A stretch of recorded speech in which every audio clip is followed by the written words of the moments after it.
Nah, ini bisa juga dicontoh oleh adik-adik yang lain. Jangan dicontoh bulinya ya teman. Jangan dicontoh bulinya, tetapi harus dicontoh prestasinya.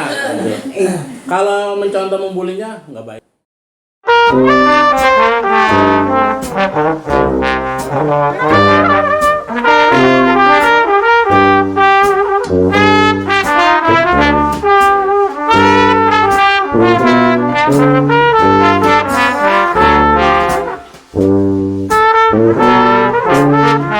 Assalamualaikum warahmatullahi wabarakatuh. Waalaikumsalam warahmatullahi wabarakatuh. Podcast Mini, obrolan menarik menuai inspiratif. Pada kesempatan hari ini kita sedang berada di Madrasah Aliyah Negeri 1 Kabupaten Serang, tepatnya daerah Keragilan.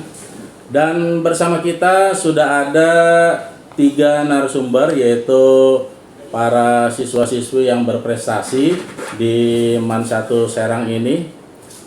Yang pertama itu Ade Rina. Ya. Ini adalah juara 2 tingkat nasional pidato. Ya, pidato apa ini? Pidato kebangsaan. Pidato kebangsaan. Yang nomor 2 di sini ada Diana Sabita. Ya, juara 2 tingkat kabupaten. Ya. Itu lomba apa? Lomba bahasa Arab Olimpiade. Lomba bahasa Arab Olimpiade.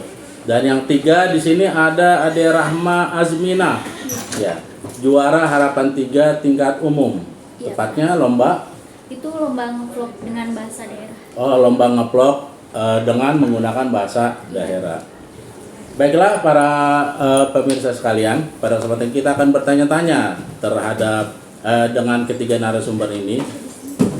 Yang pertama dengan Ade Rina, ya, pengalamannya seperti apa sih sehingga bisa menjadi juara 2 tingkat nasional? Sebenarnya mengenai pengalaman itu adalah hal yang panjang sekaligus rumit menurut saya. Karena ini diawali sejak kecil. Saya itu orang yang sering dibully. Sehari itu tidak menangis rasanya mustahil. Nah, kemudian timbullah perasaan saya itu kalau saya membalas bulian mereka itu tidak mungkin karena saya sendiri lawan banyak orang. Tapi kata bapak saya, kamu lawan dengan prestasi kamu agar mereka malu ketika kamu sudah sukses. Nah, kemudian muncullah kekuatan dalam diri saya. Bagaimanakah saya bisa berprestasi? Kemudian saya mencoba untuk public speaking di SMP. Nah, ketika pertama kali ikut lomba public speaking, saya langsung masuk ke melalui beberapa tahap dari kecamatan, kabupaten, provinsi, dan alhamdulillah saya tembus ke nasional ke Makassar, Sulawesi. Oh, ya. Jadi ini sangat inspirasi sekali ya para pemirsa sekalian.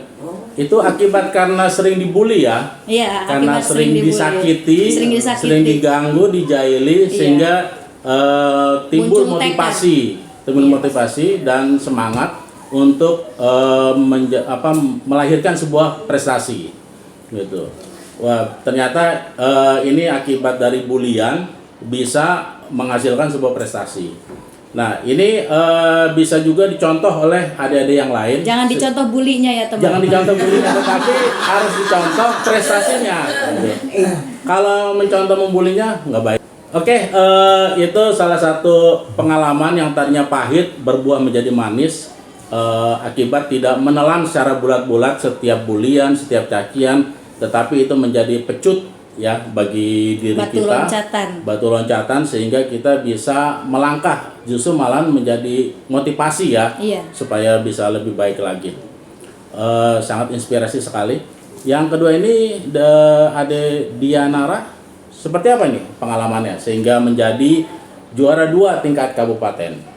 Sebenarnya saya masih kurang ini juga ya di bahasa Arab ini, nggak terlalu jago juga. Cuman karena saya lulusan pondok, jadi ingin meneruskan ilmu yang sudah didapat biar nggak sia-sia aja gitu mondoknya.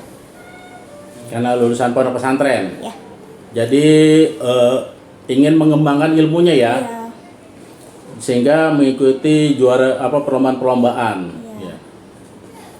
Berarti ilmu yang selama ini didapat, beliau ini ingin dikembangkan sehingga bisa meningkat ya. Iya. Pertama mungkin dengan mengikuti lomba ilmu itu tidak mudah hilang ya.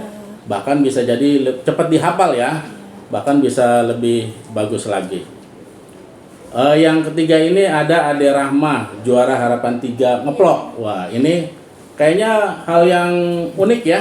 Gitu. Mungkin ini bisa jadi pelajaran bagi siswa-siswi sekalian Generasi yang milenial. mungkin punya bakat terpendam gitu. Mungkin dia malu berekspresi di depan orang, tetapi bisa dia kembangkan dengan cara bikin konten kreator ya. Mungkin berawal dari dalam kamar ya, lama-lama kan bisa di depan umum. Pengalaman seperti apa nih sehingga bisa menjadi juara Harapan 3 tingkat umum? Nah, pengalamannya juga nggak jauh dari perlombaan yang lain, pasti panjang, butuh perjuangan juga. Dan juga sebenarnya pengalaman ini sangat berharga sih untuk saya sendiri, karena ini pertama kalinya nge-vlog. Terus Rahma juga lebih berbicara di depan umum itu kayak kurang, suka grogi kayak gitu. Suka grogi ya. Iya. Tetapi dengan mencoba membiasakan diri ya, dengan membuat vlog sehingga grogi itu akan hilang. Iya, dibiasakan. Dibiasakan. Yap. Oh iya, bagus kan. Terus harapannya nih dari yang ketiganya ini supaya untuk lebih meningkatkan prestasinya, kira-kira apa sih harapannya ke depannya? Mungkin harapan terhadap sekolah seperti apa sehingga bisa lebih mengembangkan bakat dan minat serta prestasinya seperti apa? Harapan. Mulai dari Mbak Rina boleh. Harapan saya untuk sekolah khususnya di MAN 1 Serang ini dan umumnya di sekolah-sekolah yang lain itu adalah kita merangkul anak-anak didik supaya mereka itu bisa sesuai kemampuannya masing-masing. Contohnya saya misalkan mungkin modelan saya iya bisa bergerak sendiri, tapi orang lain belum tentu, karena mereka itu harus diajak, harus dirangkul, ayo kita bergerak. Nah, itu biasanya barulah mereka mau, barulah mereka menunjukkan potensi yang ada di dalam diri mereka. Jadi saya mohon kepada ibu-ibu guru sekaligus bapak-bapak guru sekalian, khususnya di MAN 1 Serang dan umumnya di sekolah-sekolah lain, itu untuk merangkul anak didiknya agar potensi mereka itu bisa dikembangkan dan keluar dari bakat terpendamnya itu. Jadi harapan supaya sekolah bisa Membimbing. memberikan sebagai jembatan untuk meningkatkan prestasi siswa-siswinya ya. Bisa memberikan fasilitas ibaratnya gitu ya, supaya bisa memfasilitasi siswa-siswinya sehingga mereka yang mempunyai bakat terpendam bisa tergali potensinya gitu ya. Kalau dari Ade Dianara, apa harapannya terhadap sekolah ini? Harapan saya terhadap sekolah itu sama kayak tadi, kan kalau Rina bisa berjalan sendiri ya, anaknya berani buat maju sendiri. Kalau saya terbaliknya. Kalau saya masuk ke lomba ini juga didaftarin sama guru. Datang oleh guru. Itu salah satu contoh ya Mas. Secara dipaksa gitu ya? Nggak dipaksa, tapi emang gurunya juga, kamu tuh bisa, coba aja dulu gitu. Oh gitu, jadi dirayu oleh guru supaya ikut ya? Iya. Dan akhirnya berhasil. Iya. Emang awalnya malu-malu ya? Iya. Tapi kalau emang sedikit dipaksa ya mungkin agak rasa malu itu bisa hilang. Nah, kalau ada Rahma seperti apa harapannya? Kalau menurut Rahma sendiri sama kayak Rina sama Dianara, guru itu harus lebih ngebimbing lagi kayak gitu. Soalnya kan ada yang butuh arahan kayak gitu.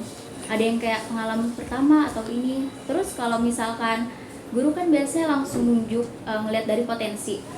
Itu tuh ada positifnya juga, karena biasanya anak-anak itu malu untuk mencoba, kayak biasanya suka minder gitu. Jadi untuk membiasakan diri, kemudian mengajak anak-anak yang minder, anak-anak yang punya rasa malu, padahal dia punya potensi dalam dirinya untuk bisa dikembangkan. Nah, otomatis ini harus ada keterlibatan dari pihak guru ya, Iya. supaya bisa membantu anak-anak yang punya prestasi untuk lebih meningkat lagi prestasinya ya. Iya. Selain itu Kira-kira apa pesan untuk teman-teman di lingkungan sini? Siapa tahu dengan podcast ini bisa tersampaikan gitu dan bisa menjadi motivasi teman-teman yang lainnya gitu. Oh, ternyata Rina itu harus seperti ini gitu. Mungkin dia juga merasa, oh gue juga mampu nih, bisa gitu. Nah, seperti apa? Pesan terhadap teman-temannya seperti apa sih supaya mereka bisa mengikuti jejak kalian ini? Kalau pesan untuk teman-teman ya, jangan takut untuk melangkah walaupun itu ada resikonya. Karena orang-orang sukses itu pastilah orang-orang yang berani mengambil resiko. Lakukanlah dari hal yang terkecil, maka hal besar tidak akan sulit diraih. Iya, wah bagus sekali. Ya. Ini sangat inspirasi dan bisa dicontoh oleh teman-teman yang lainnya supaya bisa mengikuti jejak dari Rina ini. Kalau dia pesan untuk teman-temannya? Pesan saya untuk teman-teman semuanya harus lebih berani lagi untuk mencoba, jangan pesimis dulu. Lebih baik mencoba daripada tidak bergerak sama sekali. Oh iya, daripada diem ya, Iya. tidak berhasil ya, tidak ada hasilnya. Lebih baik manfaatkan kesempatan ya, mumpung masih muda ya kan. Daripada kita mengerjakan hal-hal yang tidak ada manfaatnya ya, lebih baik kita mencoba sesuatu yang bisa membuat potensi kita tergali dan bahkan bisa menjadi sebuah prestasi. Ya. Kalau ada Rahma pesannya? Kalau pesan untuk teman-teman itu jangan menyerah sebelum bertanding kayak gitu. Jangan menyerah sebelum bertanding. Iya. Kecuali ada yang nodong.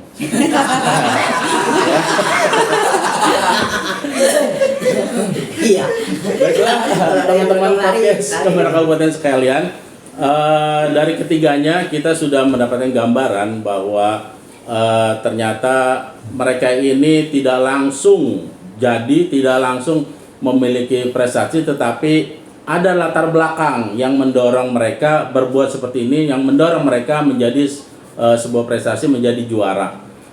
Dan itu bisa dicontoh oleh teman-teman siswa-siswi dari MAN 1 Serang ini supaya bisa mengikuti jejak dari mereka, sehingga MAN 1 Serang ini bisa menjadi madrasah yang berkualitas dan dikenal, bahkan bisa jadi tingkat nasional ya. Kita mudah-mudahan seperti itu ya harapannya ya. Amin. Mungkin juara 2 tingkat nasional ini udah bagus, siapa tahu nanti ada bibit lain bisa menjadi juara 1 ya. Itu harapannya kan? Harapan.